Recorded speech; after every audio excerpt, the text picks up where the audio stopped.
ole thir tu te chi bai ule hei voin ni a hian voin hi ni som le pariat August sang ni le som ni le pathum mania tuna hian tuisen phai National Highway penga kan meka tuna kan muang hian khozol veng thar team te Sikkim Independence Day football tournament fe chuak ta chu pathian mal som na dongin anon champion ho lau maya kan lom le maya khozol khotlang chuan ro pui taka lo muak turin in buat saina akal pui meka tuna hian zirtop ni ania sonudar ni le minit som panga ani meka tuna tanga hun rei lo te a hian helai khozol leilung hi kan champion team te hian an ron rap chho to don ania ti chuan tuna hian a muak tu tur te kan pung khom trak meka lo tlin na ro pui tak vai rama khozol veng tharin an han chang thei hi kan lom pui tak zeta an kal le zel na tura te po du sakna kan hlan ni pa sela kan thir zelanga function te mu na kong te po kan lo thir zel don nia tuna hen kan pung meka kan la tam lu tuk lo dewa hey coach chuan tak te po ro pui takin an lo welcome coach kai address na salawa an coach hi coach ber khan pulal nawa kan tia pu pi silal than chua ania chung te ho hey chung te le a thian ten ro pui takin an lo huak mek bok ania ni tuna hian kan SP te po an lo theng thla a khozol DC kai hruai na in khozol veng thara mu ana function hi nei tur ania lir thei nen helai tuisen phai ko na tang hian khopui chung fan pui an ni dona kan team te kan chuang tak zeta Sikkim lama kan team ten champion trophy no moi anon hon mek lai hian khozol ai de deputy CM trophy veng tharabok in ne na changin champion an ni bokani ti kha kan han soi tel duwa tun trum chu khozol veng tharte an van nei hle double champion he tiang hi thil theng zen ani lem lo ani mun sanga anin khela team nia in training champion an han ni ve thei hi pathian mal som na ro pui tak ani kan ti thei ome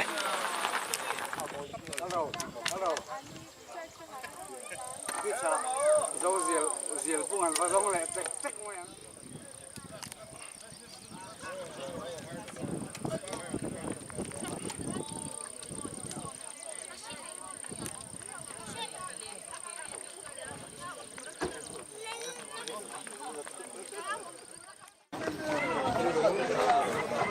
tuna hian an ron theng don me kani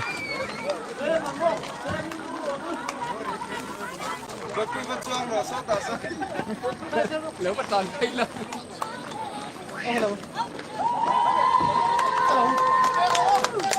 kan champion team te tuna hian an lo theng ta chia mai ro pui khop mai khozol khotlang in kan ngai sang chewa kan chuang chewa champion no moi ko tiang ai rong hon thei hi ro pui kan ti tak zet kan chuang tak zet cheu ni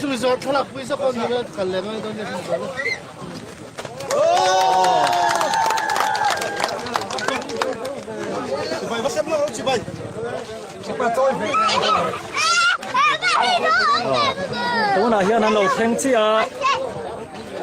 kan champion team ten khozol leilung an ron rapta avalo momen avaro pui em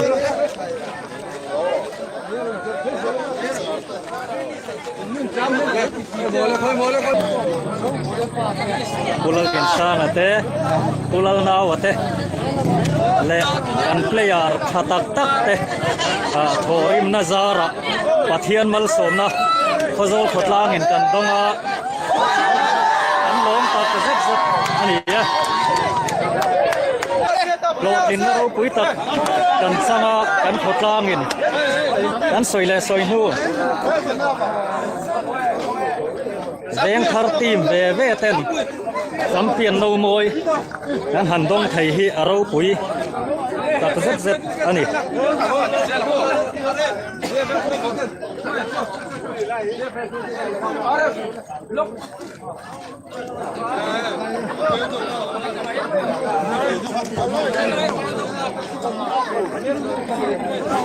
tuna hian KZDF ten ha kan player te ha an la kui me kan ni ti hian hemi zo hian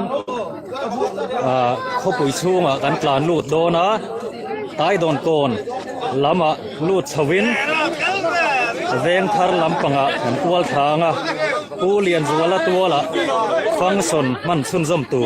ani do na ni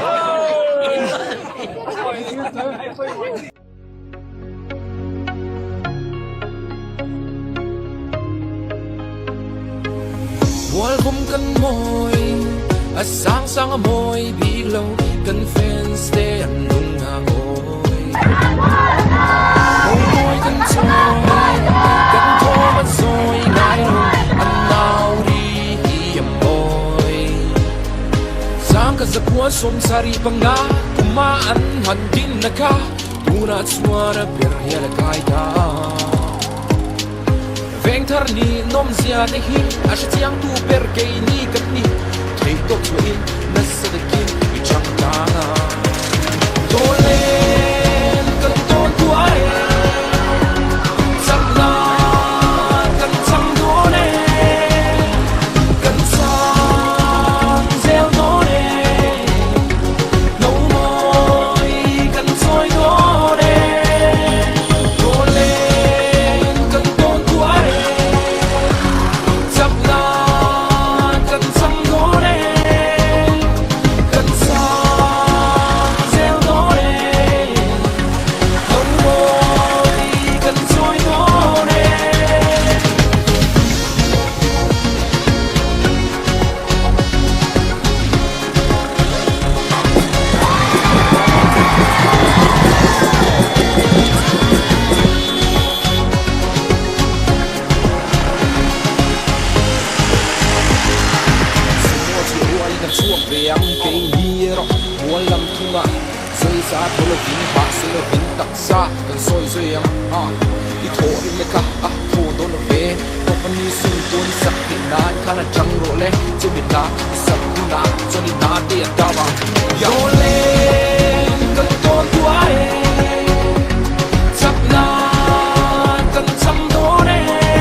lâu cần phên stay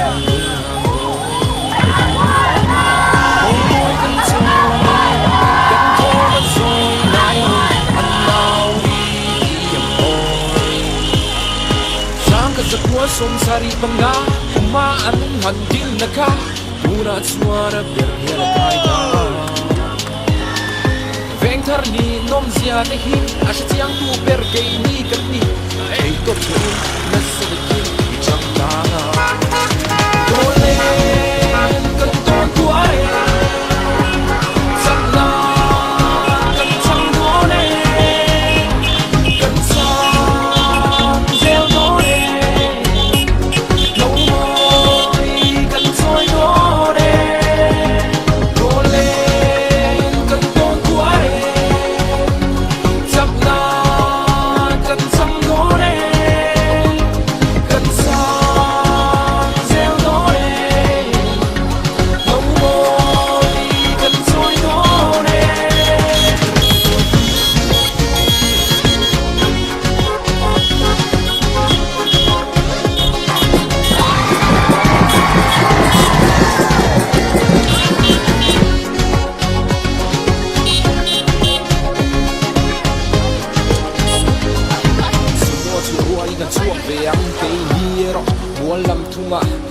sa thâu lo vin ha soi lo vin tak sa kan soi soi yang đi thô đi le ka thô do no ve to pani sum to ni sak thi nan khana chang ro le chu mi na sak ku na chu ni na te ta wa yo le kan to tu ai sak na kan cham do re kan sa zel do re no boy kan soi do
sang sang môi bị lâu cần phên stay ôi môi cần trôi cần thô mất rồi lại ăn nào đi hiểm ôi sang cả giấc mơ sum sari banga ma an handin naka pura suara berhela kaida veng thar ni nom zia te hi ashiang tu ber ke ni kan ni thei tok in na sa de kin i chang ta na dole kan ton tu ai sak na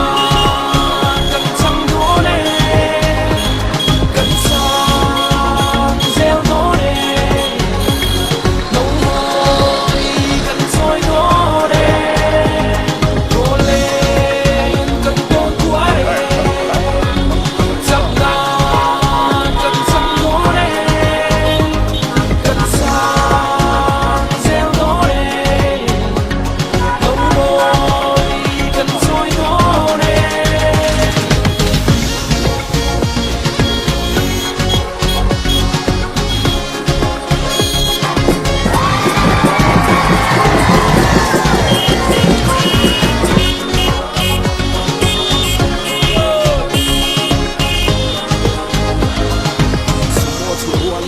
viang ke ni ro mual lam tunga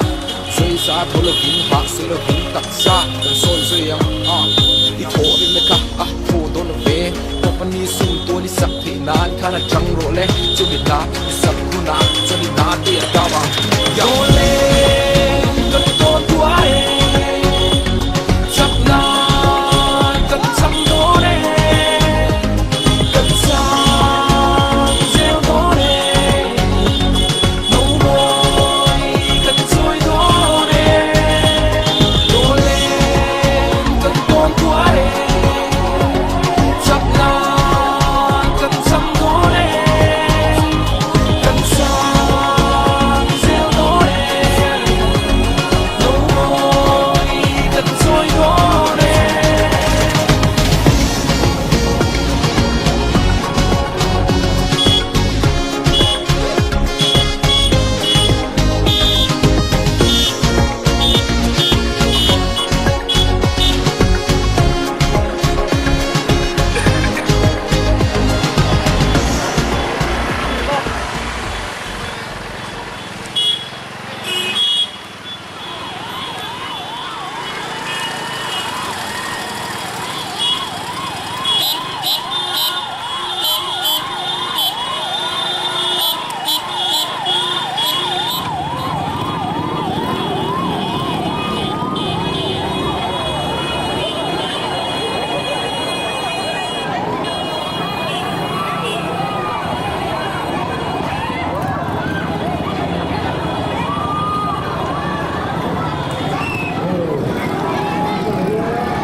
Hei sampai pada soal ini, ten kurang lebih lah. Hak soalnya di si kozor ofis sampai nanti deh nak puisi nanti mana orang dia dia, udah sampai pada soal ini ten hak soalnya nanti deh nana bukan dari pesase apa cakap.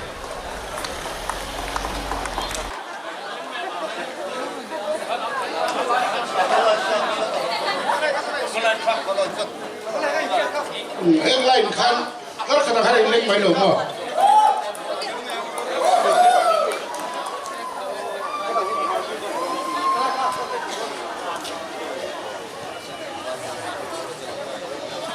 Oh, tikan, hari karula abualin, baki. Main bazar juga, siam bermula abualin, baki dunia.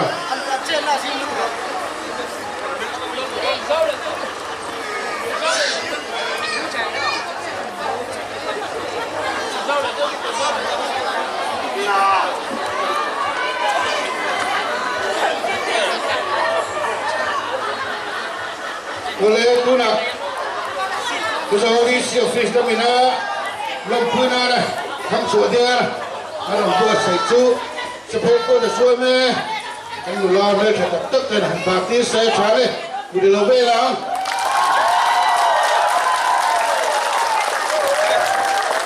Bukan lebih tinggal, parti kan sudah lengan lah, kan sudah kekarin kalau function mantul cungcung. Orang tu ni, guna cuan bengkel branch macam P10 parti, ambil saya, orang nak tir vele dah ni.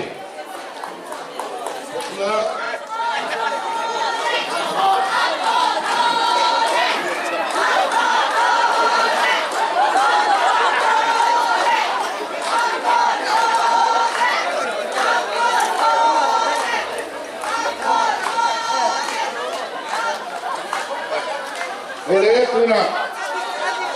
kami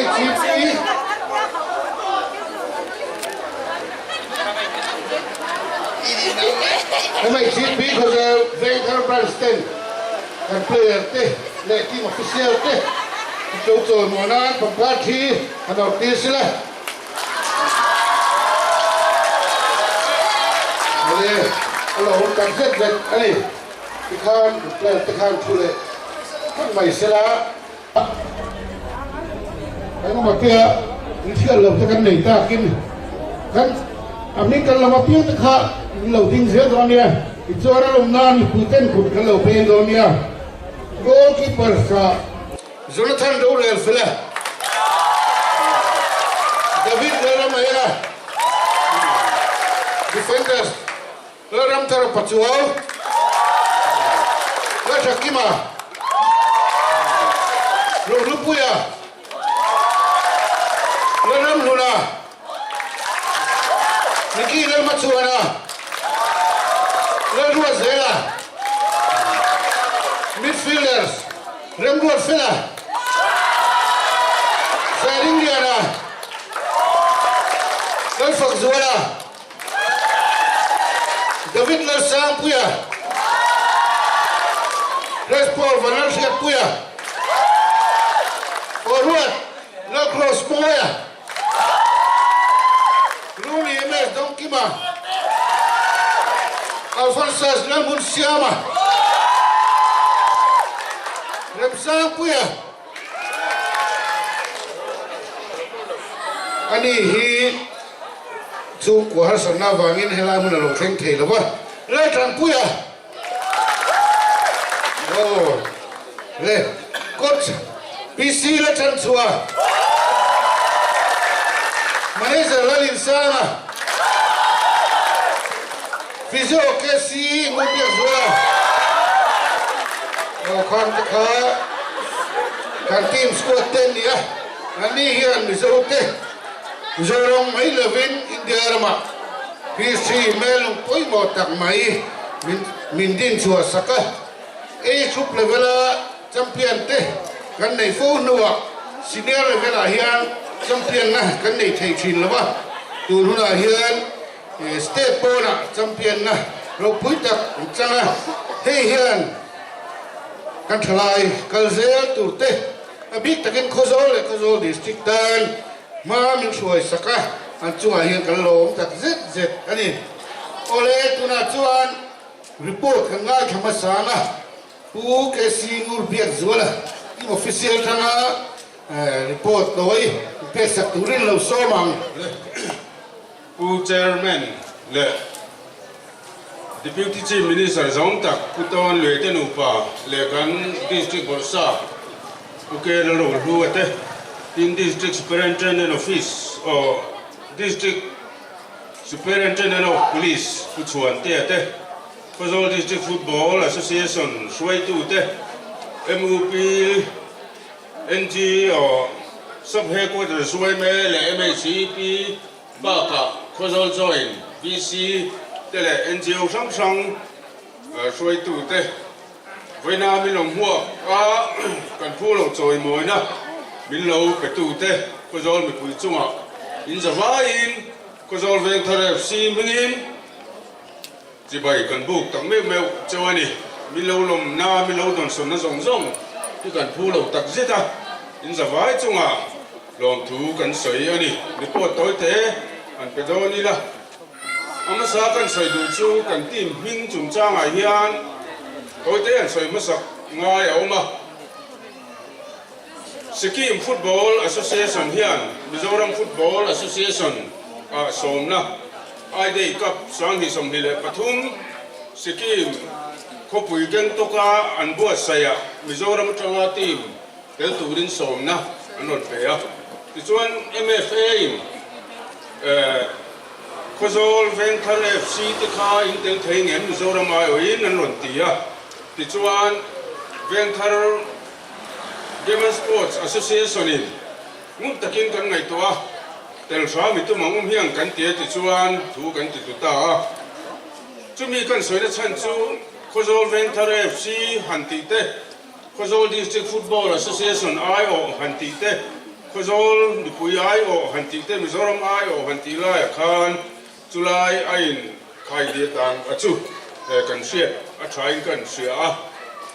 มิโซรัมไอโอกันนิตาเบอร์ไหมอันนี้จูมินจูโคโซลเวนทาร์เอฟซีจูนิบุกมาเสียละมิโซรัมไอโออินกันก็จุดที่สูงมินสุดสักตู้จูโคโซลดิสตริกฟุตบอลแอสโซเชชันที่ข้ากันสวยมาเสียด้วยนี่ที่ช่วงกันเจอแม่ลีน่าสวยงามโอกาสนี้ทุ่มจิงดารุกะไปวิ่งน่ะหุ่นไปหมดตักเด็กจูตั้งตั้งในจังหวะมิลล์บวกตู้ดิพิทิเซียมสมตักกุตอนเลยเฮียนเฮลัยหุ่นอะไรเฮียนจิงดารุกะมินไวเลียมาที่ส่วนตั้งตักล้วงตะกินไอโซลกันเพ่งอ่ะไอโซลอ่ะกัน transport minister มิลล์รวมหันสักอันนี้รายดารงาไอโซลจังอินสิลจาร์กันปนะที่ส่วนโอกาสนี้ลิซิงดาร์ทุ่งเวลาสิลจาร์กันเพ่งอ่ะก็วาร์มนัวสิลจาร์เรลสเตชันจังอินนิวใจพลกุรีซิลิกุรีคุมีอัสซัมและเวสต์เบงกอลอินรีนะเวสต์เบงกอลรำชุงนิสีกุไลควานกลายซิงดาร์หัวเวลานิโซเกตาจวนกันเพ่งอ่ะแต่จังจวนกันอินเขลน้ำหุ่นสกีมขบุยกังตกสกีมฟุตบอลแอสโซเชชันนี่นะอันสเตททรานสปอร์ตบัสอันเรารวมหันซาอินมินรอนละวังวังอ่ะที่ส่วนปลายด้านนิเวลาสกีมสเตทขบุยกังตกกันเพ่งชวะแต่จวนสกีมแม่เฟย์กันเพ่งในตัวรันเรารวมหันซาโฮเทลบลูสตาร์รูมโซมอันเรารวมหันกันอินบอมลูนง่าละที่ชวนจุมิจานอาจารย์ชวนนิลิจานอาจารย์อินกันอมตางารง่าละโอกาสนี้เรียกสังหิเลสมนิเลปทุมอาคารกันฟาร์สมัชกันเขละ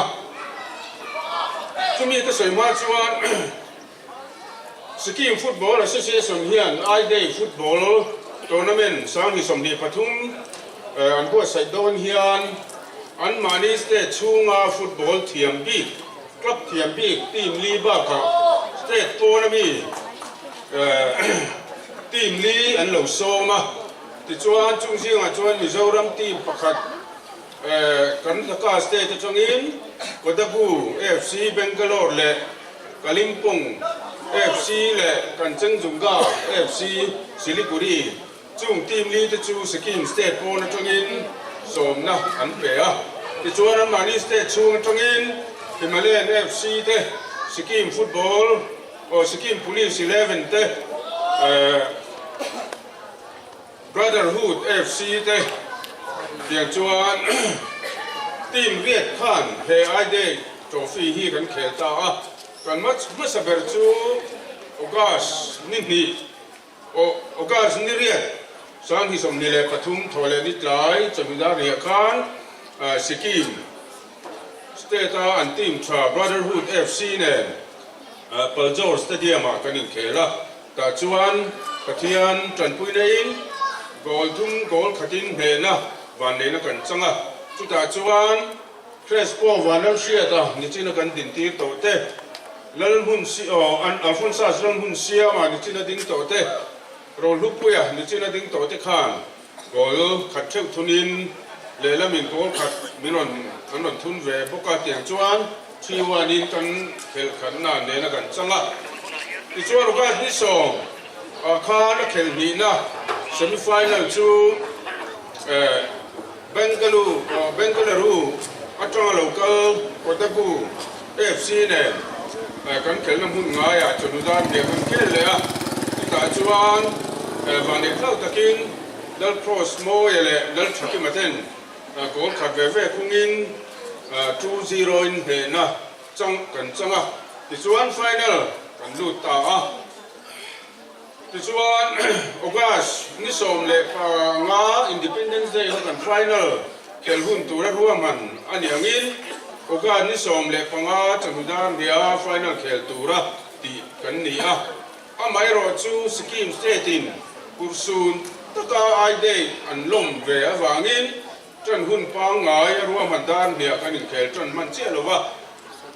ที่ชวนปลายด้านมีเลสันเวเวแมทจูกันจนถีตาอันกลางเอาจุกเจี๊ยเรานะแต่ไฟนอลเอ็นตูเรียนแต่เราจะเล่นไล่จ้างเหนียวอันที่แหวงไงนี่กอลจอร์สเตเดียมามีปุ๋ยชุดไทยตัวนั่งจี้เขาจะมีปุ๋ยอันขัดเด็กเวทนี่ตัวตัดดีดันตัดกันบ่กอลจอร์สเตเดียมเขาจะหมายหรือเนี่ยขัดหรือว่าไม่นี่จุดอย่างมาจวนมิโซรัมไอโอเกลโคโซเลฟซีเลลำกรุ๊ปจังไฟนอลรันลูดเวสกิม Police 11ข้านไฟนอลกันเขตาอันสวยดานจวนพอลซอร์สเตเดียมกูอันสเตเดียมในชัดเลยอันลุดเปิร์ Police ที่ปนันเวนเดอร์เร่งชินนั่นนี่มีสิ่งทุ่มไอเทมลงกันเล่งอันเตียข้านมีปุยชุดไทยนะจุดเตียงหุ่นจวนกันเขตาอัน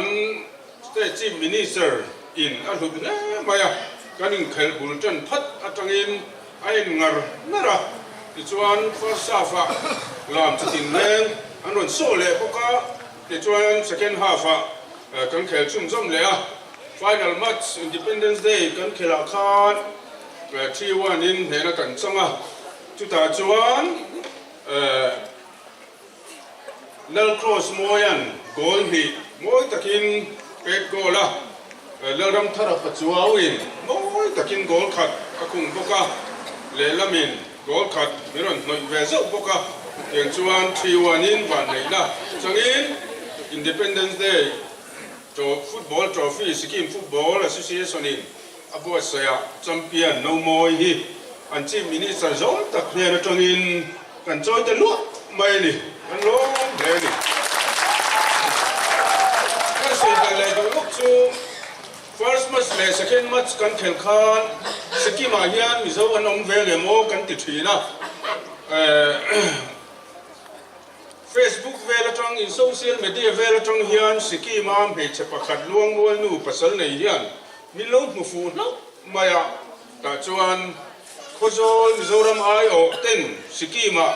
ไอเดย์ฟุตบอลทรอฟี่ไฟแนลอันเขลโดนที่เราเทียบเวลคันกุลายสกีมเวลามิโซWhatsApp group อันเราเสียบเวอาคารเราโพสต์ดาระ tiền chuan Sikkim chế về làm dấu cái khăn local ven vãi chuan upasoin hui khát đại về chuan nhiều mấy trên chú pastor tên nia trên chú tiệt cộng tên nia trên chú zirlai tên nia tiền chuan để cần final match em huna min ron rồi mà tiền chuan in final match kulai Sikkim state gang tok khopui chunga kan zo ten min ron rồi theian chunga kan lom tang me meu ani ti chuan thiwana hna changa kan champion a lomante kan impe peng nuwa an chi minister hovin ha te kan la hova ground chunga kai ko thim dona ama lai min phur pui boka ti chuan lim takin kun kan manga kan lom tang me mawa hen rong rong hi patian la thonin kan sia tin kan soi bel du chu tuna Independence Day trophy football trophy sang hi som dile pathum Sikkim Football Association na buat saya champion ni na kan an chan tak a hian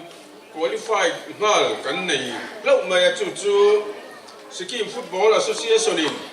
October ni som thum atonga November ni som in kar chunga anmani state tuna kan ju khelna Paljor stadium veka khuan All India Governor Cup an huai hotura keni khozol venthar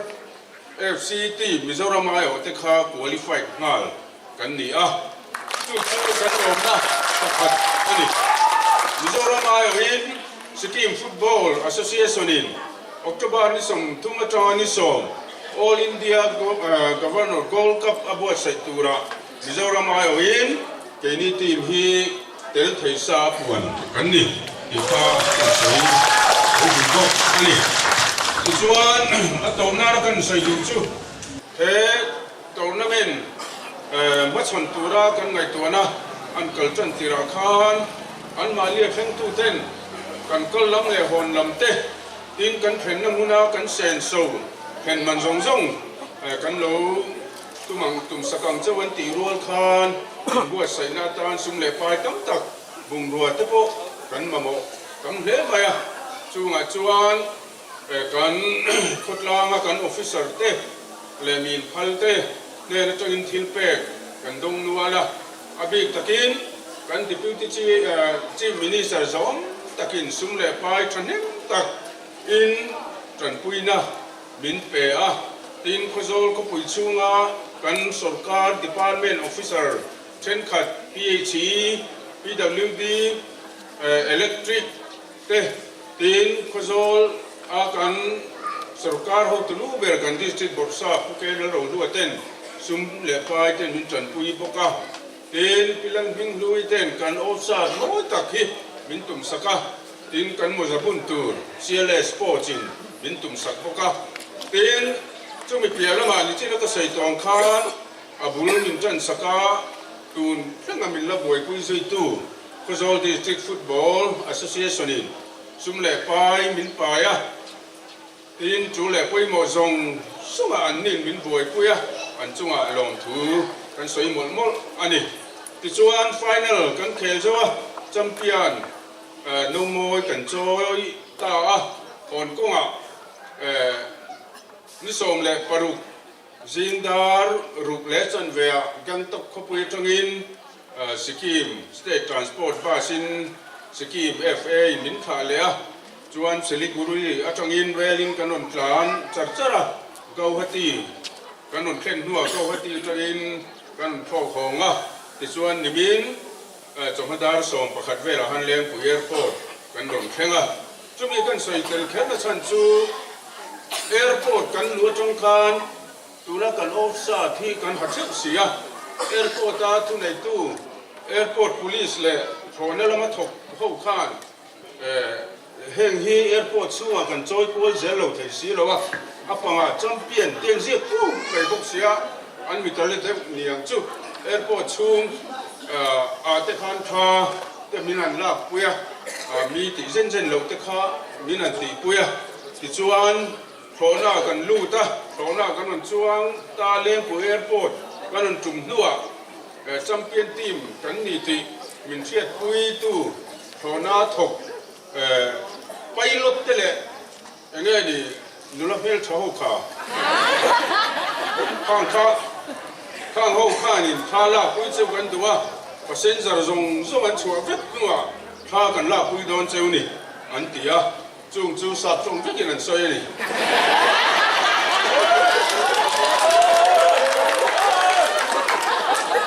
ข้ากูอัลฟอนซ่าสเตนมิโซตัวนี้นั่นเลยท่าเขาได้ชูงะเขาหน้าถกนุลเฟลชาวเนี่ยขันกันชัวไม่ขันทันหรอวะเขาหน้าชูงข้าที่กันนั่นหรอวะที่ไหนตัดปีมานี่บินสวยมวยนั่นแหละลมพุยนานทิลเป้เขาหน้าชูงข้างกันนั่นนี่ไปจบโลบวะกุ๊กพิจจังคานคู่กับพิจจังคานนั่นไปรถชั่วโค้หันหนชั่วเพี้ย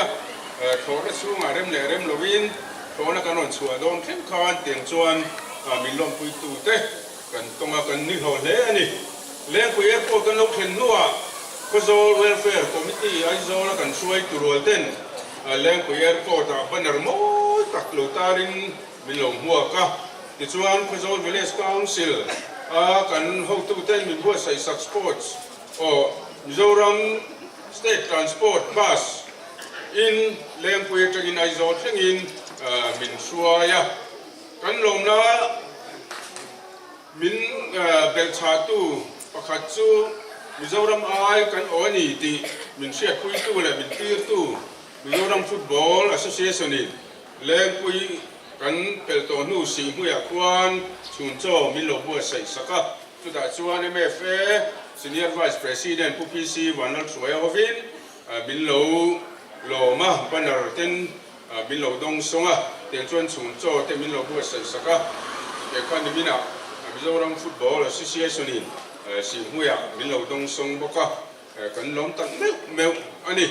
ที่ชวนนิสานไอโซกันเรียกตัวกินะซินดาร์สริเวลตรินเฮลัยกันรอนปันตาคงนักการล่วงตะกินกันโลกละเฮลัยมุนะกันผู้หลบจอยมอยนะไอ้ทั้งชัวกวนเตะปาร์ชีเตะตินกงเตมินันจอปุยจูไม่คนนิโรวินเฮลัยมุนะเตียงยันอินลมนรกปุยตักเนี่ยบัวใส่สักงสมาเฮียเมวอันนี้ตินกันที่พิวที่เซียมจอมตักเตนูไปนะมีนันอ้วบมินไฟเหลี่ยมตู้เตนะมีนันอ้วบเละขับไม่เตฮีกันตานกันขุดลางตานมิโซรัมตานทิลสินเสียตลาดตักนีนกันเสียเฮมิกงอากันผู้เราจอยมอยนะกันดอนกงอาสูสุตูป่วยหดตัวบวชใส่ตู้จะส่งจุงอ่ะอินจะว่าอินลอมทูกันใส่หมดอันนี้เฮเนน่าเฮจัมเปียนนูมีตบไม่หรอวะเนน่าสังโซเนน่ามินฟุยทาร์ตูอันนี้เทนตูรินมีปุยจะจังเฮาเซลีละที่เตียงพวกกินเพลย์เลยทีมโปกันอินบัวใส่เซลังตีกันริงอันนี้ใส่ตะโกมาก็ใส่บากเตปโค่ะที่ตั้มตะโกมาเราจะเฮลายหุ่นกับบังได้ตัวอินกษาอินจะว่าจังอ่ะลอมทูกันใส่ตังเมวอันนี้ก็ลอม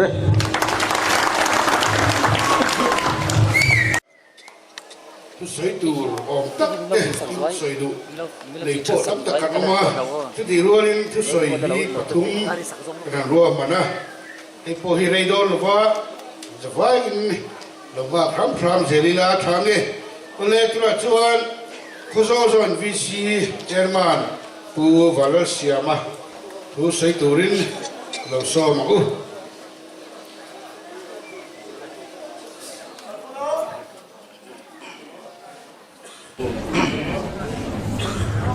ขอบคุณเจ้าแม่กะลมและไม่ฝนเนี่ยเฮตียงหุ่นอ่ะทุสวยนะหุ่นกันในเวทีกะลมคบมากันเสียตังอินเวทีฟุตบอลทีมเตะไอเดย์ทัวร์นาเมนต์สิกิมันบัวเสียมิโซรัมไอโออันกัลเฮ้ยสิ่งสิ่งนี้อารุปุยคบมาอันกัลสักยลวะฝนเนี่ยโรตีนารุปุยตักจังแชมเปี้ยนโนมอย an ron hon thei hi khozo khotlangin kan chuanga kan lom pui cheu voi ne kan lo choi moi cheu ni kan pha ang tokin VC tele lo ngai po sang ten voi ne yan lom pui na choi moi na thil te ke po kan han don cheu ni veng bilani to lo voi ni a ye khotlang hu apin Mizoram Timing Chatu Khozol District Timing Chatu in niya in omna khuwa Khozol Timing Chatu in ni boka wanghian voin niya Khozol mi puiten kan chol moi chewa kan chuang chewa ni ti kha kan soi masadua players te taimang na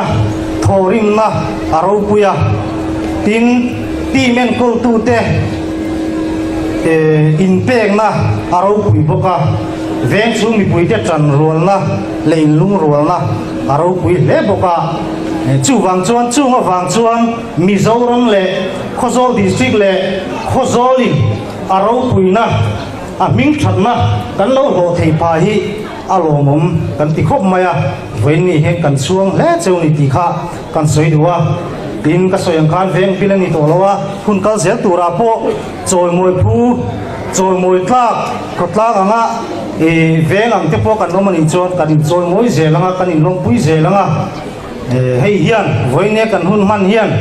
Khozol district a sang te kan in lung rual na te kan in pum khan na te Khozol khochunga veng sang kan in pum khan na te kan in lung rual na te chom nung zel tu ni thei se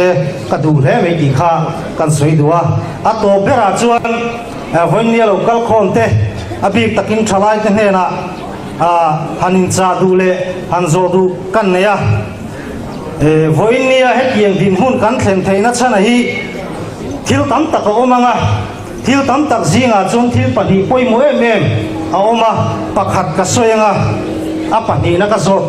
don cheu ni pakhat na chuan voine het yang din mun kan theina chana hi kan pathian wang kan ti lo thei lowa a pani na a hian enge kan siam min chang theina ring leng longin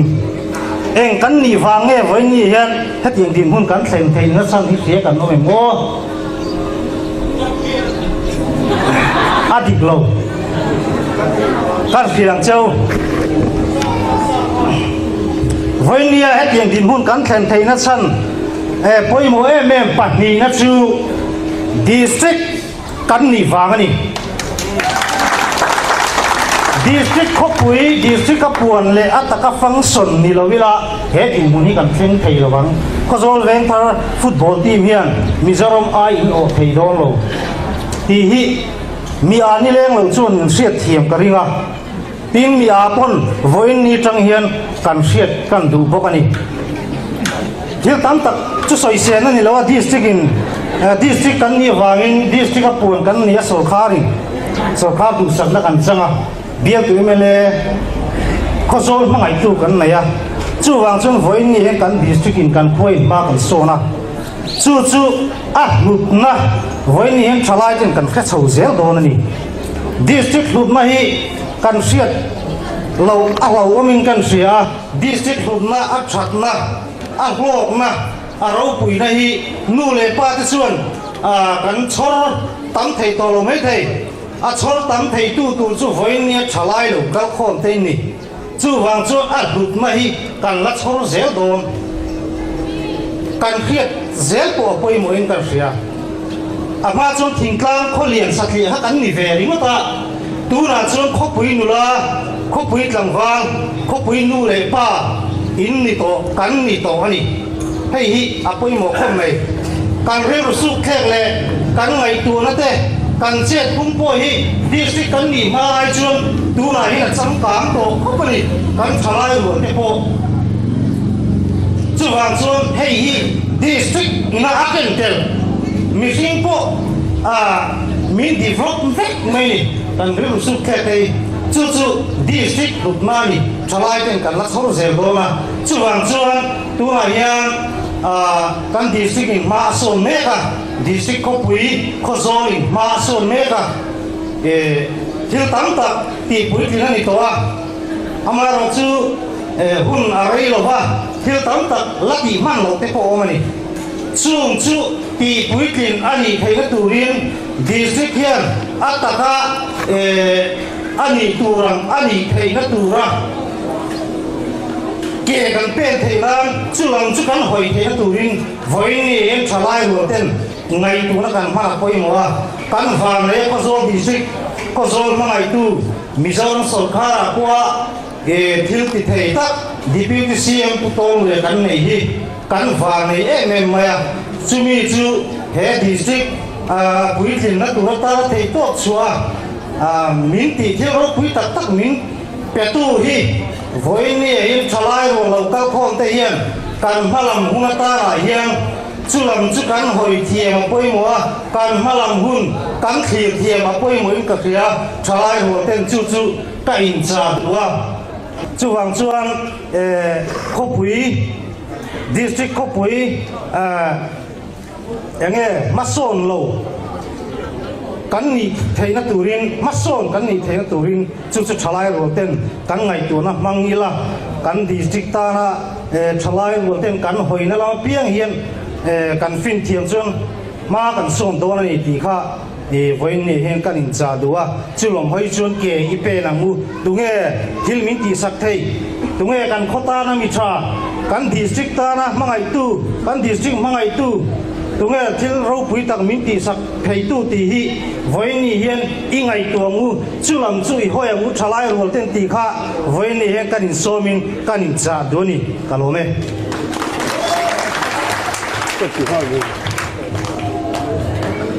Chairman tối tên report ở han soi bel lek ngai kan player te chung changa kan point ni lek han soi du kan de pakhana chuan nichina introduction a min lo ronding ve ta lo remsang puya kha thenjol khuania apa dam lo na wangin hetiang hun hi manani don ti kan an sil Jungpo Khan, Nizan Khan, Aizola Poriak Velovin Tenzola, Ho Tang Pea, Oigan Tilhemaya, Remsang Puya, Tenzol Kuani. Then Kandilu King by two, Tak Mai Pakatom Boka, Nimina Go Hoti, Tamakan, Chuasan Don, Live Velin, Kan player, Kan team captain, Rohukuyepa, Kuvan Long Hakan, Minbora Sananiti, Gauti Airport, Akan Line Country. Koi kan tile maya kun dang ni dangang ni sela akuang tepo kha tepo han la koi chu tiang hun han man tepo chu tiom takania maro chu tiang program akal laglo se wangin kan dil ro om kan len chuak thei talo poi kan tile chu ti rol chuan kan thian pa kan player apa dam lo na wanga elai ron thleng thei lo te tin tlangwa ro lu pui apa ina Abora san hi he team hian kan ferenga kan torpui ni ti kan soidua tin ni china khan sumle pai min pui bom tu kan soi zinga khan kozol veng thar village council te tin pi rongbol liani aizol chan mari te tin pu w chuan oma ZPM zeng headquarter consultant ten sumle pai imin tan pui telani ti kha kan report mai ni chim khan kan soinon le a kan player sen ko lan nuam tu an oi thei ho tu te za na shoi tu te za na an lan tir thiam le maya thunun na konga chung zong zong a chuan lom thu kan soi tel bok ani e ko le tuna chuan ke hun kan champion team te elo ko the na program kim mai ni do man saktu district power kan DC poker lo lua DC khoso to sai tu lo som bole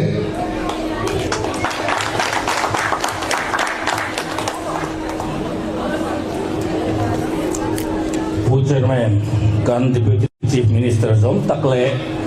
Khozol Vengthar FCT te ama sain chi bai ka buk chewa hey tun huna champion no moi ne ni no ho theya ati te tangin han soila Khozol Vengthar FCT mangkal don ti thom an ri khan an chuai tu pa ho hianin anon kala karuma di sini jeng sini itu mang aron tiga men kuau mai to sia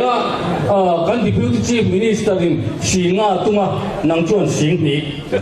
kan ni mai hi ne ini yang nei ro an tinga rimot mai tu na han por mai tu kan nei lo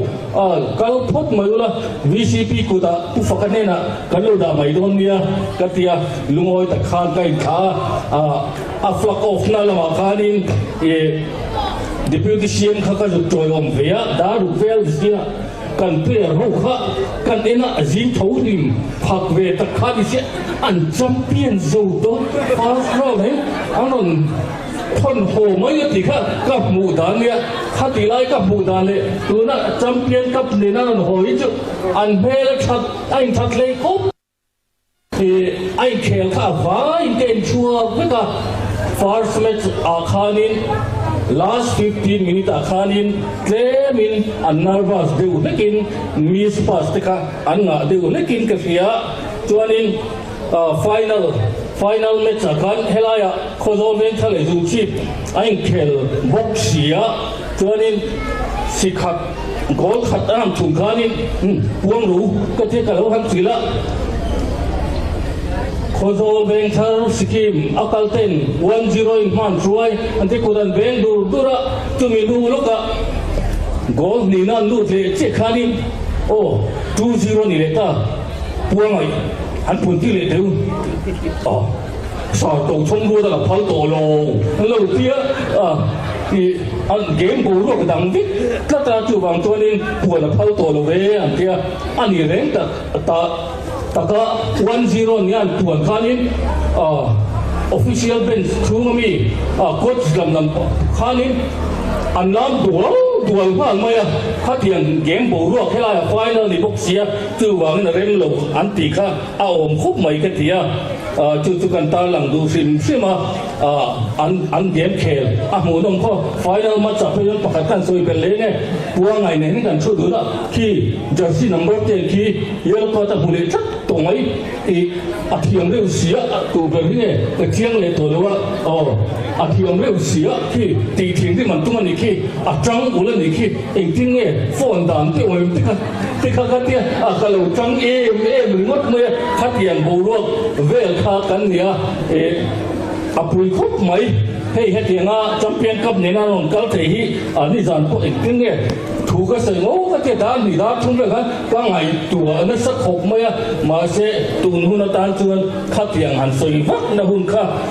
om lo wa hei khojol district kan join VC kan district thar kan nia kum som ni panga je Kenya upa khakanan chau don nia chu wangin in lung ruana tran ruana tho ho na kha apoi mo pel don hei governor cup October than khele hal don bok sia tu ta chuan kan tran ruana ra hi alang zel don ani bolang te mimalang te khodang le rang ang tana na thok tha hetiang hi kan in choi moi thiam tu re kan in choi moi social media te he na tlama mo khodang ta thil than ti ni chuan sikul anga mo club anga mo loman la khatianga an che tha ni chuan kan choi moi kan lom pui thei ni lo chuan ngồi mấy kia thấy cái phía từ vàng chuanin thầy sớm làm cho in lom pui hi apoi money tuần hai ai mất po higher secondary school volleyball girls Mizoram champion HSSLC Khozol district to science le arts Mizoram ti thabel kan nia khopui fai ber kan nia khopui chunga village council dinthar village council kha base village council alo ni boka heng masom na sang te hi Kolosik district alo pian chua wanga ara aparmo takania hemi district kan nei nana campaign tu mua lâu yếm tổ tê khang sang thi lệ thảo pola zel bang zu thia zong tất cả he hu na hian kan se re ngani ti kan ta lam du tel bokani tin puro ku man khana lo soi to leng dang nia rual khu min inam ta thanem ngai la sual le at mutiang chonin ral tiang kai veang alo tiani leng dang nia rual khu min ikhopuitan idi siktan thanem ngai la sual le at mutiang chonin ral tiang kai veang tin puro ku he lo phua chua vik maya chung lam le pon lam in dona theng ma se ne ze turin puila ro min rel kang che tin kan pathian lali so krista au tung zelin kan di sikhi malam panin kan tal zelona ati chuan op tu ni lawin ati mason tu mel lung phun tu zinga tu na kan nau te an lo te le ta ni tu te angin he district mason na tu ta na mel lung phun tu ni jok ze turin kan na tharila kolosi khozol district ki khozol khapui in fiam na zirna ele bar in to na del na kuma district dang en tumtla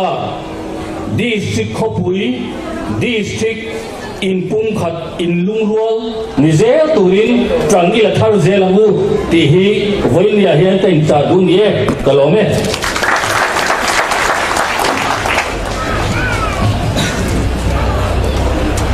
Oleh tuan tuan, kita ingin kan deputi minister Zomka, ini sokar malah depan ayah masuk nakal dek Tunisia, tunggu tang lau tu kan dia, ama bang lewa khazol speaking masuk nah, setakkan bang le, elaya kalau mete ngatui mahun teh. Insiam remin helan mula min terpui thei boka achua hian kalom tak zeta kalom thu sei sen lo kambani ole tuna chuan ka deputy chief minister zom tak tu ton ya tu sei turin ni lo so ma hu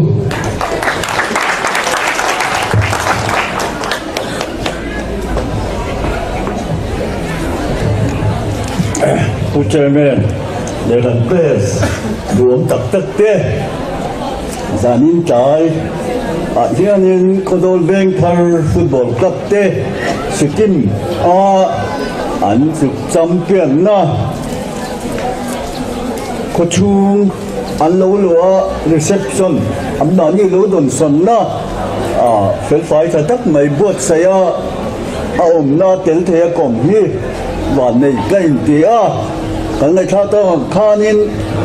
kal don po khan hilaya kalau chen chau lai ani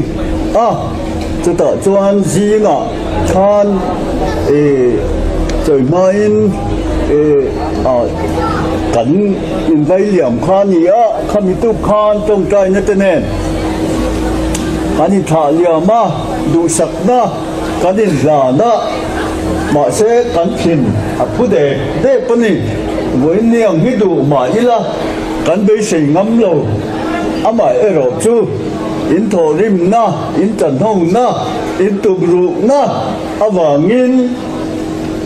kinh bụi tê nè in môi tất cả championship nâu hey cán bù ngái lộ cán ăn câu rong mà hi râu bụi cán tì gel tu angin Kodol Bank Thar Football Club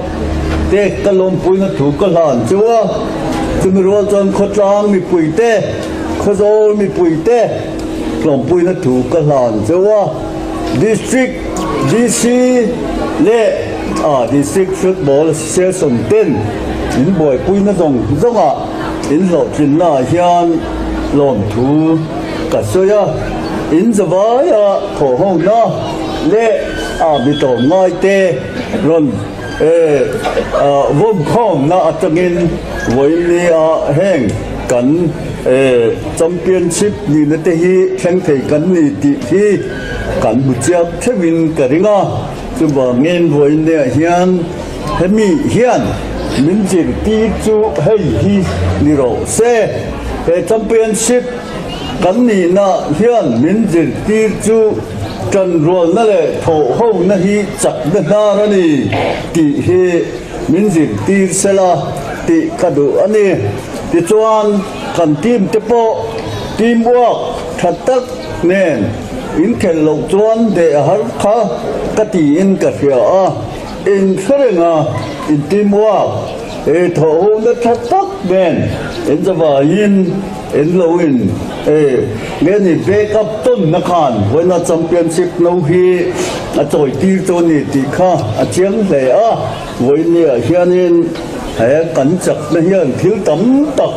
min dịch tiêu mấy ni là viên cái đó cái mà ni thủ na lệ khá châu na chang lệ tu ra huam na mà ni na zuam to na hupur lava championship này lệ tu khopa riu ru huai sen lệ riu ru nghẹt chúng mình cái mà nia in win ngam na self confidence mit pe kan team member tina hian pe ani chuwa ngin với nia hian championship khi kan tan kong tam takin cái mà ni min choi kang tu ni don ti kha chiang le ani in dục thăng là in helai po Independent Day district level football man cha chuan khodol ven 13 bokha an lo chiao champion de in khel kha rual deu ni ga ling ka khia helai ven thanan champion ni kha in lo kha ve mo ku ta khan in gol thun dong dong kha ka lo kha ve zel dia chú vàng chuan cần giờ vả nhiên đi làm bún khát tin cần trăng rùa lo với nhà gian hôn đi cần xem thế ya đến cần lại thao tông cần đi tắc chuan nên với nhà gian hết giờ ngõ hay là hôn măng tụ rằng nhân cần lôi xịt sáp xí là vả program đẳng đấy cần xem mà xe in lâu chân tụ cần xếp xem in lâu chân la ya thế la ya in cột chuối cột cỏ ya cắn lâu đồn sồn lâu siêu chuan cắn đập chung in thiềm lâu mà nia cắn như dần tiêu rằng tị cả hà va chú vàng chuan cái in xem rồi mà in mel big tất cả bộ tủ riêng với nia nhan có hôn cả xem nó về thì tị các chú những đồ cơ tinh để đòn nia thì chuan hey cần nó ba cọ cần người khác ta còn khá nên trong hoa đó nhưng mà thì khi mà governor cấp cái này governor cấp kha thì tôi khan cần qualify xía thì khan cần chụp hình khéo chua khan đi biết mà đi lên mà đi cần chụp hình bé như trong chuyện lối lưng cho đi biết đó là không tham gia này sẽ khát chuan cần lâu khát chuan rem hậu luôn vậy tán chuyện cái nằm đâu nè chú vàng chuan hin thì bắt đầu cần cho nghe lại đi xíu mà nghe này district football association te an oma then MFA point an mel khat thawin ka ring ti chuan tun aya ke na sipur pe tam zo ka champion turin chan kan la don dia ku ta chuan in MFA po DFA po ka lo ko ve ang ka hovin kan re langa in kal don dia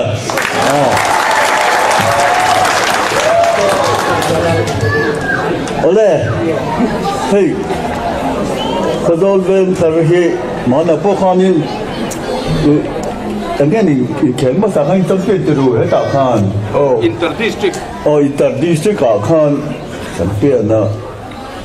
football ground in nei mang sil ba khoi ngai khel po ko ro nên những bữa gom field king kal dìm hiệu mình cho team ya rồi in champion le nga la ni khata man som nên to anh chú vàng in hetia van nei na in khum lai tak hian tan la zo lang châu thì hian in nu le pa te po in fa te in khel te po lỗ phủi sâu sâu rồi đủ sâu đã lỗ hàn rồi ven thar ti cái tạo khó tua là lệ nghe đi state bona yang khan champion thế cần đồng hi râu bụi chuẩn bị chú ai sẽ do kẹo tụ choan chúng của tận ruột thêm khan bôi mỏ xì cắn mỏ treo khá hay là khan ye thế tiền ngũ cân thì đủ anh khu lại lấy cả điểm người phi khu in thế về vắc là vắng năng ni chọn mà na MLA cái gì lại cái hồ cái này nè có cái buku mà gì cái đấy VCPN nhà cho chị lại chọn chút tiền chọn thế là hiện phi bụi trình điểm cảnh thôi mà khu lấy cả điểm con miếng thì bụi tất tất mà ya cảnh sức cúc ta tỷ ngày nào ông lo cảnh đồ đón bên scientist là geologist bên tỷ đàn ta có ảnh phát hiện vắc là vấn đề chút tiền của trong khu lại khu ấp chỉ ta cảnh công bố cảnh đồ cái cảnh tôi dùng tất tất đầy luôn cho chặt chặt pin cảnh rêu thì mất mà ya khu cho in rêu đó là in soi sáng đang chỉ bọn này rồi khu rêu liền khu lại khu tiền con xem mà politics sao mà in chỉ theo sở can cái nào này mạnh trên rồi thì cảnh xét cái đủ không phải khu lại ngay ta con chọn chân chú ven này tu yên này hết tiền xét thì lấy lắm ngày tuổi kha không phải mà rồi chú tiền chú anh đi ô zong rồi về sở can hiện cái point bill tu nghiên geologist lại khu mà expert cái bộ hi cậu đi xe cắn tiền PWD cái thằng cái bên thầy tổ con xua khu lại lấy thật giảm bị đàn khu hard khóc mà cái này hiện anh tin là một điểm nữa là cái point cái anh đã khác cần đi xin cái point này một chân chân thuộc cái tiền tế tế cái một tế anh xin lỗi khác chân khu lại cảnh football ground tụi nó cảnh xem cú chạy mồi tắc tắc lấy thế pon này rồi buổi sáng không mấy tỷ khác cảnh giờ mai in cảnh xe chọn nó chạy cái xe khu lại khu phim bụi cái là lâu ông xe chọn in mà na em lên thằng phim trong tiền đấy to cái rồi mua rồi tôi nói hiện lên thằng nó ta số lại số phim là mà đi cảnh bao từ rồi tụi té anh thấy những bậc gái thì hiểu cần những cái xoay tu tên này thế cái còn khó lòng thui dâu này là cái nguồn là phải cái cháu view này rồi mà sẽ chú lên thì sẽ lại cần vậy nó hành lại giàu đón cho nên football field cho action thì tất bốc sự ăn lại phi lại nếu mày nếu mà cho rốt ta ông ta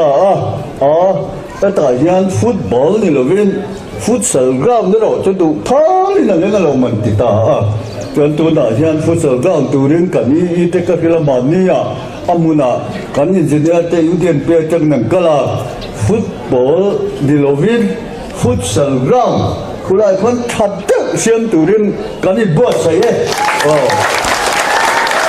futsal là con champion về lên đây từ football về lại rồi futsal cho té rau lại nữa chút tiền cho anh thì tốt cần sửa tăng tu đó ngày tại là anh thì cho nên với nhà hiện nên hắn xây tu hết cái ngã lút cắn trả lại để còn san cắn trả lại để khôi thầy thiếu cắn sầu cá đi na in film na sports and games mà là education để anh em private entrepreneurs mà nia sum đồn đó là dân na hẳn hai chỗ nó tụt có ngõ tới thiếu phăng ta cảnh mà làm này tầm em mấy gì bây rồi chú lại chú với nè dục sợi cái đồ cắt sợi đồ lại tất cả chú cắn sợi cá hiền in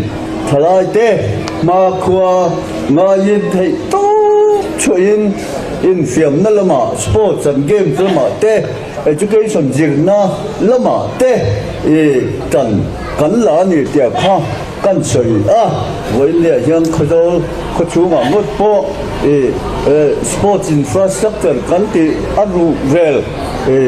cắn này khi tamani cho cắn sợi lại thế này với nè hết ya hát sa chung po hẹn competition na te po cắn du kal trang hi cắn balamatan vek ani hian bial tu angin in champion na hi kalom pui chawin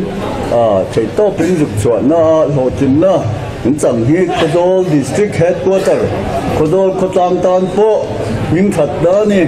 Kodol district football association Tan po những thật đó nè abi takin ven này tu lu lệ pa chúng cái Tan po cần chuan em anh đi in chat cần đũa tiệm chọn football club bộ hi thì hiện ven thì là hiện cần này tuần la cho club dòng thêm tầm cala association dòng anh cần po kha chăm chọn khắp luôn lại cái mà kha chuyện thế rồi em bỏ như rồi sẽ cần soi đủ lại được chứ cần thì biếng hiện lộ trình ra tin lộ trình thầy chủ任anh kiếm cần thì hi bôi mới in cái gì chúng ta cần soi ni sẽ là những cần chủ任tổ với này hiện lúc là ba cần soi đủ chứ cần thế thì po hotel là tên được thế này chụp ấy tôi yêu mấy thầy ạ mới rồi chứ mi dâu bay na số tôi là khi vui cho cảnh đủ về á là tôi dễ này mất này mất nằm bộ lệ tôi tên này cho cảnh football team lúc khi game phân dụng ha cho đó là DFA bây giờ hey cú bể hậu hiện nên lối in bữa sai box là đặc biệt là DC self defense là DC bảng là gì ngà tu chuẩn khả năng hậu đông nha Asian từ năm trước DC lối bữa sai mấy sẽ là các chỗ DC lối cổng này mấy vấn đề thật được chưa tôi đi mày mới rồi chú mặc tu khe helicopter hồn cần tu mà nắng mà như vậy này giải tỏa hỗ trợ tụi nó cần như vậy thôi mà sẽ hin đó mình phụ đó mình thì khan helicopter po cần anh tia cần này thì tôi nên cần sửa trái đầu tụi nó tí nào mà mình chú tám quay con sổ bạc hạt như tôi lâu thêm nghề nghề rồi tên thà thì về lên thì mất nghề nghề tụi nó thà in cái đi anh nói chú nói đâu thì nó con sấy tầm mấy chú mình sẽ tìm đâu nha tham dụng trong kha cái gì lông bùi na nghe thì cái gì ngày bùi mộ thì chỉ là cho nên thì bắt đầu con chuột này thì cần lên kim nào po nên là lâu ngày sạch kha cần đủ hiếu anh ấy với nhà hiền cần khẩu trang bún bùi hiền cần chuông châu á ven chú mi tên cần chuông châu á đi sinh cần chuông châu á dâu ra mình cần chuông châu á đi cần xét ăn khan state sở các chuẩn mình dâu ra mà cần football association này để MFN thế nào tụ tên mà lúc đó rồi em tin mà các chị dòng khan ra rồi kia anh muốn thắng nó chú bộ như âm mặc hiu này em tin ngân thành rồi chú khải tên như phong thế rồi có dấu đi xích cái thiên thì khá thích mấy được rồi khá em tin nghe em đi phê khoa mình bắt thành mấy chú rồi mà khá em có gì thế là khá đâu quê lộn ốm ấy không giống khá cần mà lên ta na em chọn na cần mùa ngày tuần ý là anh nghe mỗi người hiện nay cần mà làm cần chi đó có tăng công sản các ngành một số nước chủ đạo chăng cả thật nên ngày na thì là việc tu cái gì na hi chú liền việc mà chú ai chọn in bữa là chọn sợi ta ý là khó dâu pa khó dâu tầm vào khó dâu là biển là xây liền khó tuôn pa cái gì na hiện khó dâu tam hiện cái thằng nên ngày đó là cái dù sạch na hi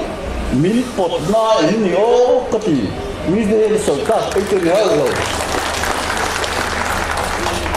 mà nếu cái số đó đi tập trung mà là cái bên buôn vốn mà cầm nu cái ông lại hiện cầm nu lại cái bao này nó như bé lồ môi trong ai áp trong cầm nu kiếm chỉ cà phê này có phải nồng nhiệt là bằng chút tiền tôi nó lại trang ở trên cắn bí lệ bù tê cần nuôi lệ to tâm tên cần lôi khỏe tổ nó khan cái mà nhân nó tổng thu cái mình cái gì à lúc vào chuan các thành em ngày nay à luôn giống về in cái kia có đôi tàn nhiên cần tỷ thế rồi chú như cần thà lầu tỷ chú cái kia à mấy rồi chú thầy tốt nó này rồi chú cần sửa về khác cần tỷ tốt thầy tốt cái gì cho chú rồi chú à mìnhพูดđi kinh cần rinh lẩu nó xin tập ông về à chú vàng xuân với nè hiền khổ đô khổ tăng thì mỗi chủ trương đàn lệ thứ bên kinh cổ nó có ngọ nụ la lệ tổng quan khởi lại tê nụn mồi nó cắn vì dâu dịa nụn kinh cổ nó có ngọ tê các tiền bằng khan để thấy tô cắn chuột tăng ẩn khổ đô à lỗ một tà này không chỉ để ăn khô dô thì sống cả lệ khô dô thì tún lại nó công phong lại cái tún lại hiền à su nu à tắm tổ ê mê mà à ông về dễ là mù nó bộ cái gì khô dô lúc cả lý cái sao yếu tổ khô lại cái mà hiền cái đến lúc đâu đâu là em thập bui tắm lấp tục tổ anh mừng để thập bốc gì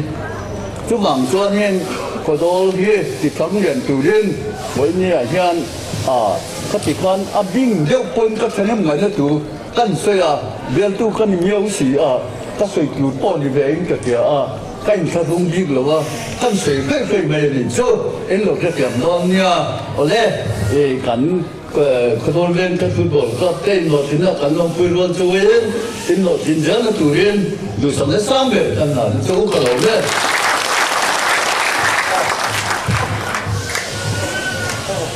hilpe man na kanega kan team official to pathuma mo hi ron ding khang de mai sela ma saberin district amupi te kan soma ichon sa phe ko da suai me ngam somanga kine mai chipi le midang polang mo mi malang mo pe du ta kha ti khan le rin zui phei mai do nia mo tia han dina han soi bel du zau kan nei khan han mai khi làm ban mai à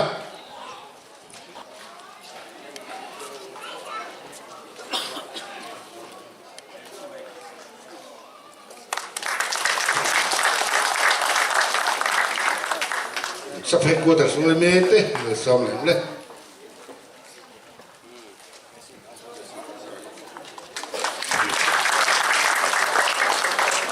sắp hết qua đời MHAP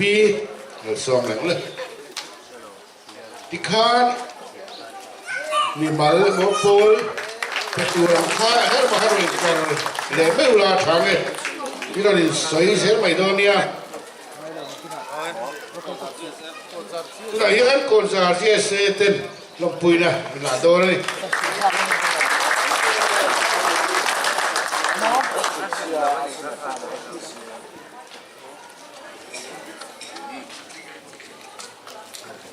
Oleh tu na MZI Khozol headquarters te som le la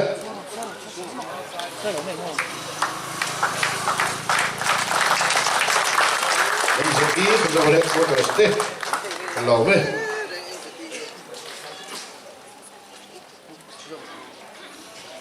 kha kan to lo chuan thun nan thui la ma sai lo tu soi na te zo han nei zo la kan dua Lai làm đều tổ na, nhưng chuyện này in Sikkim Independence Day football tournament sáng nay sum ni Pathum, cái rồi Venture FC te, du sáng nay là tu te, in champion team cái rồi Venture FC te, nên player pota, lâu huộc cả, lâu chơi nói tu, cần nên phê huay tu chung là lâu tu, cần soi à, in hết tournament kia tu ra sen sâu, sum thằng tắc mấy min petu le lai du sakna na min flag of saktu kan deputy chief minister zam tak to lu chwa long thu kan soya in alai ku zol ku chuma officials te DC ku zol EPH PWD te le video ku zol te din SUPH te chwa long thu kan soi boka din he ku zol Venture FC te nhà viên này tu lệ cái bị cô giáo viên tham tên bên na support na thật tức này na thủng na gần mùa อันจัวลงถูกันเสียเวทอร์โอเมเดวีซีเตเมทีพีเตสตรังมีปุยส่งเทระสปอนนะส่งสุวายันโซดีเฟจอนลงถูกันใส่ตักไม่เวบุกอันนี้เป็นการเชื่ออย่างนี้เวลามันอ่ะสเปกโกดัสวยเนเตมูปีดิสติกมูปีเตดิสเปกโกดัสเอเมทีปีเตดินพุทธกัลปาดินมากันช่วยตู้เตสตรังละบ่าวิซีเตดินขจรปุยแค่นั้นตะกินเวลามันอ่ะโปรแกรมมันปุยวางินลงถูกันเสียดินให้โปรแกรมห้องตัวระบุลมิตุมสักตู้เลยรวมมันได้กินเสียมสักตู้กันดีซีผู้เกลรัวจุงอาลงถูกันใส่ตักไม่ไว้ว่าดินให้ได้มุนมามันบัวใส่สักการวมมันได้กินเสียมสักตู้เวนเทอร์เวเมเรตรามไว้ตู้ที่จุงอาลงถูกันใส่ตักไม่บกอันนี้ลองที่ใส่ในตู้ตะกอมาไอ้เวเนียวิจารณ์ลำเตะโปลำเตะเสียดินวิเซนพายตัวให้ได้มุนที่motor jalan takazu itu teh kan champion ni long pui tu khozole sungai pui jam sung ta chunga zoli fe chuan long thu kan sei tak me ani ole tuna chuan ka program ka tok don to nga kan champion wa long thu le helai mun kan program te pu taka kan man the wa pathian long thu khen saka tong taya kan hun bi khar sak turin Venture Pastor Pial vòng tu ven ar keng lia na ilong song u lalpa kan pathian min mangai tu voina khozol khotlang ina imal som na kan muwang hian amasa in lom thu kan thil cheni lalpa voinia hian imal som na dong tla lo mi sual kan du chung poin imal som na kan dong zel hi kan lom thu kan thil cheni voinia po khozol Venture Football Club ten Mizoram chu mai nilovin Mizoram pon lam thlengin champion ina nein no moi te anon hona imal som na kan muwangin lalpa voinia hian lom thu kan thil cheni an malamun local le zel tura polal panangin itharau thial himin suai zel la anin khelle zel tur le munrang sangan kal la tura po nangin itharau thial himin suai la nang ma tri chung heng an thil ki tur zong te an tian len chua an champion the tur point voinia hian I khong ina kan deal bokani jonal pa voinia hian khozol khotlang tan po kan deal boka he khotlang hian nang lo lal ber he khotlang hi idu zong ti na mun ania in fiam na te manga nang ma kan choi moi the na mun ani the na tur point I khong ina kan deal boke kan hun zong te nangina min nei saka min shui wangin lom thu kan thung cha mani om na lam le mani lam te kan pan le do na chung na po chen dam taka kan im theu te le kan om na mun te min shui thlen kan du poke chung kan lal pa iswa krista mengin kan di le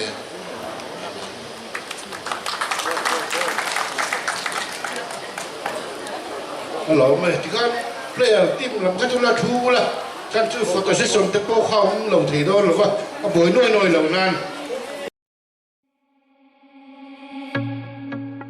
Khazol Venture Football Club tu dang ma kan ngai lo kan zam dong lo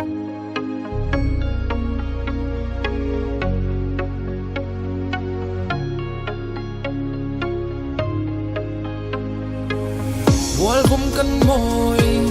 a sang a moi big lo kan fans te an lung ha oi moi kan choi kan tho ma zoi ngai lo an nau ri hi am oi sang ka zakwa som sari panga kuma an han din na ka tuna chuana ber hel kai da veng thar ni nom zia te hi a tiang tu ber ke ni kan ni thei to chuin na sadakin I chang ta na to len kan ton tu ai sak na kan chang do ne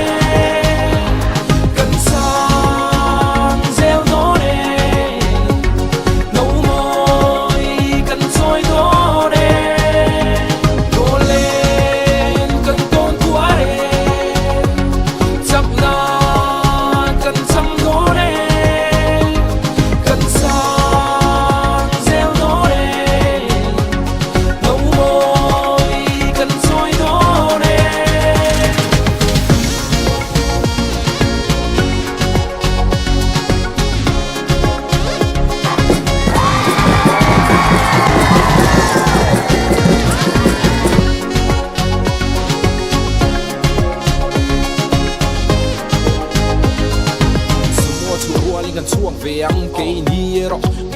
thunga zoi sa tholo vin ha soi lo vin tak sa kan soi zoi ang I thorin le ka phone don ve company sum to ni sak the nan khana chang ro le chu mi la sak kuna chu ni na te dawa yo le kan ton tu ai